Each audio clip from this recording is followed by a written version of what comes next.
এই গাড়ির যে হেডলাইট আছে, এই যে অনেক সময় গাড়ির হেডলাইট এরকম ময়লা হয়ে যায়, এই যে এখানে এরকম ময়লা। তারপরে এটা এরকম ময়লা হওয়ার কারণে হয় কি, রাত্রে হেডলাইটের আলো রাস্তায় ঠিক মতো দেখা যায় না। তো এরকম হলে সেটাকে কিভাবে ক্লিন করা যায়, তো সেটাই আমি আজকে চেষ্টা করতেছি। দেখি আমি যে পদ্ধতি ইউজ করতেছি, দেখি ওটা দিয়ে ক্লিন হয় কিনা। এই যে অরেঞ্জ নিলাম, বাংলাদেশে এটাকে মালটা বলে। তো এটাকে দুভাগে কেটে নিব, জাস্ট এইভাবে।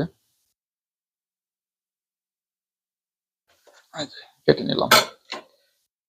এই অংশটার মধ্যে আমি বেকিং পাউডার দিব, হচ্ছে বেকিং পাউডার। তো এটা মিক্স করে তারপর হেডলাইটের উপরে ঘষবো।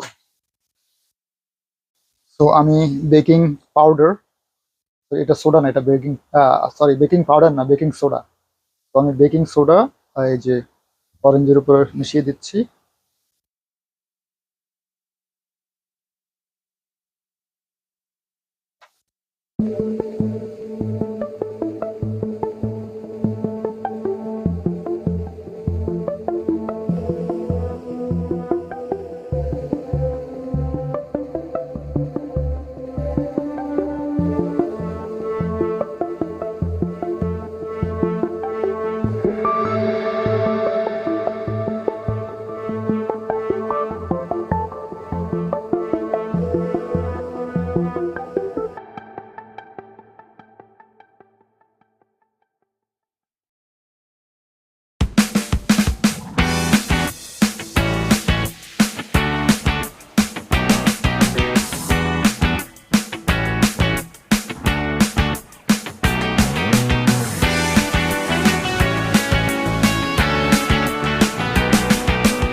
এইবার পানি দিয়ে ধুয়ে ফেলতেছি,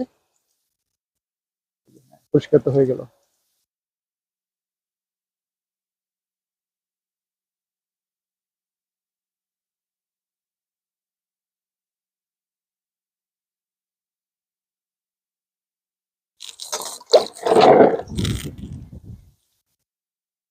এই যে একদম ঝকঝকে পরিষ্কার হয়ে গেল। ইন্টারেস্টিং, খুবই ক্লিন এখন, খুবই পরিষ্কার। যেটা হচ্ছে ড্রাইভার সাইডের মিররে আয়নাতে করলাম, এবার হচ্ছে আমার প্যাসেঞ্জার সাইডের হেডলাইটে করব, যেটা এখনো ময়লা অলরেডি। এই যে ময়লা, এই সাইডটা করে দেখি। এবার প্যাসেঞ্জার সাইডের অংশে করতেছি।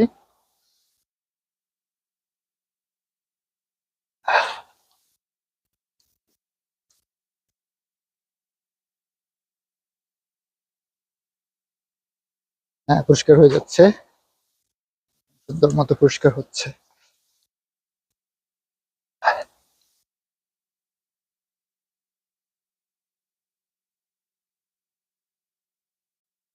এইবার পানি দিয়ে ধুয়ে ফেলতেছি।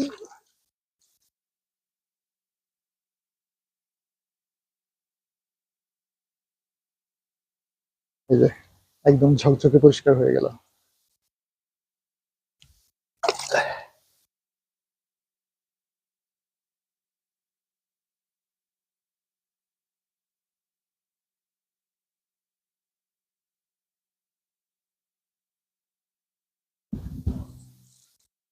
বেকিং সোডা এবং অরেঞ্জ ঘষে এই যে পিছনের লাইটও পরিষ্কার করা যায়।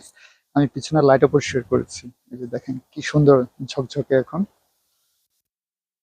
এই যে বোথ সাইডে আমি পরিষ্কার করেছি। তো আপনারা এইভাবে অরেঞ্জ এবং বেকিং সোডার মাধ্যমে গাড়ির হেডলাইট এবং হেডলাইটের মিরর এভাবে ক্লিন করতে পারেন, এবং সেটা খুবই সুন্দর ক্লিয়ার হয়ে যাবে, এবং রাতের বেলায় রাস্তা খুবই সুন্দর এবং ফকফকা দেখা যাবে।